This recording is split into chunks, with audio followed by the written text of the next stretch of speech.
पाकिस्तान के इस्लामाबाद में America Iran के बीच बातचीत के लिए मंच तैयार है। ईरानी डेलीगेशन देर रात इस्लामाबाद यहां पर पहुंच चुका है। उनके साथ अब्बास अरागची भी पाकिस्तान पहुंचे हैं। एयरपोर्ट पहुंचने पर पाकिस्तान के फील्ड मार्शल आसिम मुनीर और विदेश मंत्री इशाक डार ने उनका स्वागत किया है। ईरान की मीडिया की तरफ से यह दावा किया गया है कि अमेरिका ने ईरान की 4 शर्तें मान ली हैं। वहीं डील से पहले ट्रंप लगातार ईरान को धमका रहे हैं।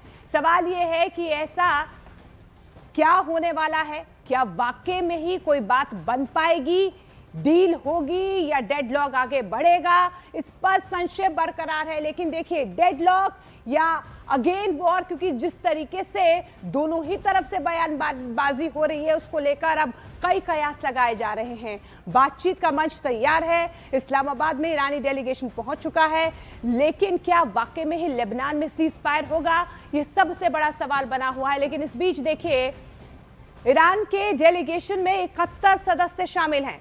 ईरान से 71 सदस्य इस्लामाबाद पहुंच चुके हैं। विदेश मंत्री अब्बास अरागची इस्लामाबाद पहुंच चुके हैं और ईरान के सेंट्रल बैंक के गवर्नर डेलीगेशन में भी वो भी शामिल हैं। ईरान विदेश मंत्रालय के प्रवक्ता भी यहां पर पहुंच चुके हैं। इसके अलावा सुप्रीम डिफेंस काउंसिल के सचिव भी इस्लामाबाद पहुंच चुके हैं। तो देखिए, यहां पर ईरान के डेलीगेशन की अगर हम बात कर लेते हैं तो 71 सदस्य यहां पर पहुंचे हुए हैं।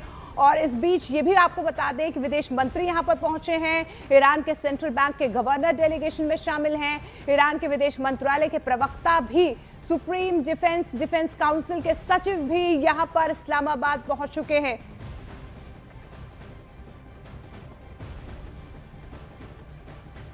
और मेरे दो सहयोगी हमारे साथ सीधे जुड़ रहे हैं इस बातचीत को लेकर ज्यादा जानकारी के साथ। नीरज कुमार हमारे साथ जुड़ रहे हैं और शैलेंद्र हमारे साथ स्टूडियो से जुड़ रहे हैं। नीरज, सबसे पहला सवाल यही है, डेलीगेशन पहुंच चुका है, इससे आगे क्या?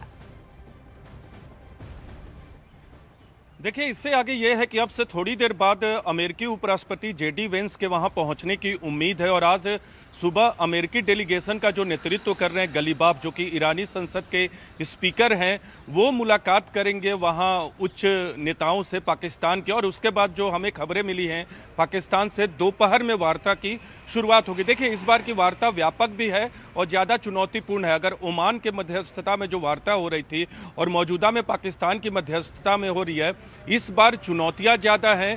प्रतिनिधिमंडल का स्तर बढ़ गया है। पिछली बार आपको याद होगा स्टीव विटकॉफ और कुशनर नेतृत्व कर रहे थे अमेरिका की तरफ से, और दूसरी तरफ से ईरान के विदेश मंत्री अरागची कर रहे थे। लेकिन इस बार ईरान का प्रतिनिधिमंडल भी बड़ा है, डायरेक्ट टॉक्स है। ईरान के प्रतिनिधिमंडल का नेतृत्व ईरानी संसद के स्पीकर गलीबाफ कर रहे, तो दूसरी तरफ अमेरिकी प्रतिनिधिमंडल का नेतृत्व अमेरिकी उपराष्ट्रपति जेडी वेंस कर रहे हैं। तो ये अपने आप में अलग है। तो एक बड़ी चुनौतीपूर्ण वार्ता होगी, लेकिन उम्मीद जताई है पाकिस्तान की तरफ से तमाम आला नेताओं ने कि वार्ता सफल होगी। लेकिन चुनौतियां कई हैं और उससे पहले जो 4 डिमांड्स पूरी होने की खबरें आई हैं अमेरिका की तरफ से, वो अपने आप में महत्वपूर्ण है।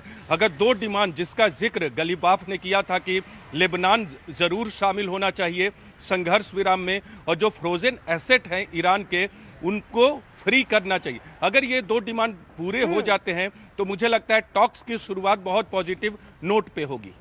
बिल्कुल, शैलेंद्र हमारे साथ जुड़े हुए हैं। शैलेंद्र, पॉजिटिव नोट में होगा कि चैलेंज अभी भी है बरकरार?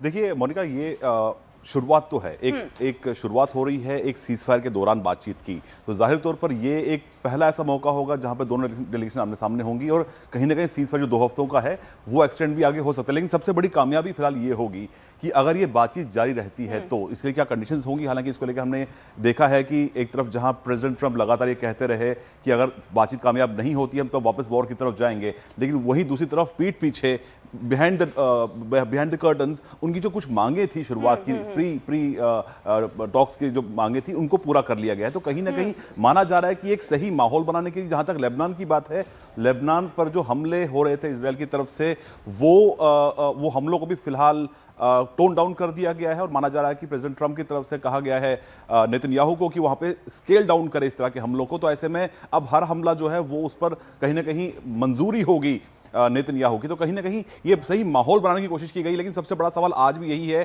कि आज की इस मुलाकात से क्या ये अगली जो बैठक होगी वो तय होती है नहीं होती है, क्योंकि देखिए पहली मुलाकात से बहुत कुछ उम्मीद नहीं की जा सकती है, लेकिन ये जरूर है कि माना जा रहा है कि इसमें इजराइल अब तक शामिल नहीं हुआ है। एक बहुत जो इसका पार्ट रहा है, जब हमले शुरू हुए थे तो अमेरिका और इजराइल ने मिलकर हमले किए थे, तो अगर इजराइल इसमें शामिल नहीं होता तो क्या अगली बैठक में इजराइल को शामिल किया जाएगा या नहीं किया जाएगा, ये भी बड़ा सवाल है। देखो बहुत सारे सवाल कहीं ना कहीं निकल कर आ रहे हैं, लेकिन देखिए इस बीच एक और खबर दर्शकों को दे देते हैं। देखिए ईरान की ओर से जो डेलीगेशन आया है उसमें 71 लोग शामिल हैं, जिनमें ईरान के कई बड़े नेता वार्ता के लिए डेलीगेशन में शामिल किए गए हैं। विशेष सलाहकार, मीडिया प्रतिनिधि, राजनयिक और सुरक्षा टीमें भी इस डेलीगेशन में शामिल है। तो बहुत बड़ा डेलीगेशन यहां पर इस्लामाबाद पहुंचा हुआ है, लेकिन इस बीच क्या वाकई में ही यहां से बातचीत आगे बढ़ पाएगी? लेबनान को लेकर जो संशय बरकरार है, क्योंकि इजराइल को इसमें शामिल नहीं किया गया है, पहले दौर की बातचीत है।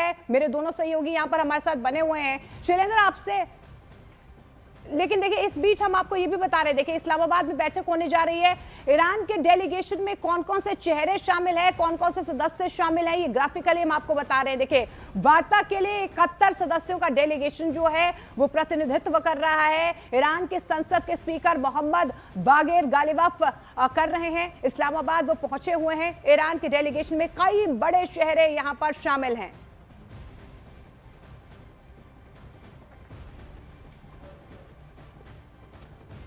और देखिए वार्ता के लिए जो डेलीगेशन का नेतृत्व यहां पर कर रहे हैं ईरान के संसद के स्पीकर हैं। लेकिन इस बीच देखिए हॉर्मुज से एक बड़ी खबर है। हॉर्मुज पर यूएस अधिकारियों के हवाले से बहुत बड़ी खबर सामने आ रही है। समुद्र में बारूदी सुरंग ढूंढ नहीं पा रहा है ईरान। देखिए ईरान के हॉर्मुज कि पूरी तरह से नहीं खोल सकने पर यह बहुत बड़ा दावा जो है यहां पर सामने आ रहा है। ईरान ने पहले हॉर्मुज में बारूदी सुरंगें बिछाई थी। इस तरीके के दावे लगातार किए जा रहे थे। बारूदी सुरंग नहीं हटने से जहाजों की आवाजाही पर सीधे तौर पर असर हो रहा है। 28 फरवरी के बाद हॉर्मुज बंद हो गया था, लेकिन अब समुद्र में बारूदी सुरंग यहां पर ईरान ढूंढ नहीं पा रहा है। लेकिन आवाजाही क्या वाकई में यहां से रुक पाएगी? क्योंकि लगातार तो यही कहा जा रहा है कि सीज फायर के बाद से जो है स्ट्रेट ऑफ हॉर्मुज खोल दिया गया है, वहां से जहाजों की आवाजाही जो है वो लगातार आगे बढ़ रही है। लेकिन हॉर्मुज पर यूएस अधिकारियों के हवाले से बहुत बड़ी इंपॉर्टेंट न्यूज सामने आ रही है। समुद्र में बारूदी सुरंग ढूंढ नहीं पा रहा है ईरान, और ईरान के हॉर्मुज पूरी तरह से नहीं खोलने का ये दावा कहीं ना कहीं यहाँ पर अब सामने भी आ रहा है। ईरान ने, आपको बता दें कि पहले ही हॉर्मुज में बारूदी सुरंगें बिछाई थी। इस तरीके का दावा जो है ईरान की तरफ से किया जा रहा था, जो पूरा का पूरा कंट्रोल जो है हॉर्मुज पर ईरान की तरफ से कर लिया गया था। लेकिन देखिए ईरानी मीडिया का समझौते को लेकर एक बहुत बड़ा दावा यहां पर सामने आ रहा है। देखिए ईरानी मीडिया के हवाले से बहुत बड़ी खबर सामने आ रही है। अमेरिका ने 4 शर्तें मान ली है, ये ईरान की तरफ से दावा किया जा रहा है। वे 4 शर्तें जिन्हें ट्रंप ने स्वीकार कर लिया है।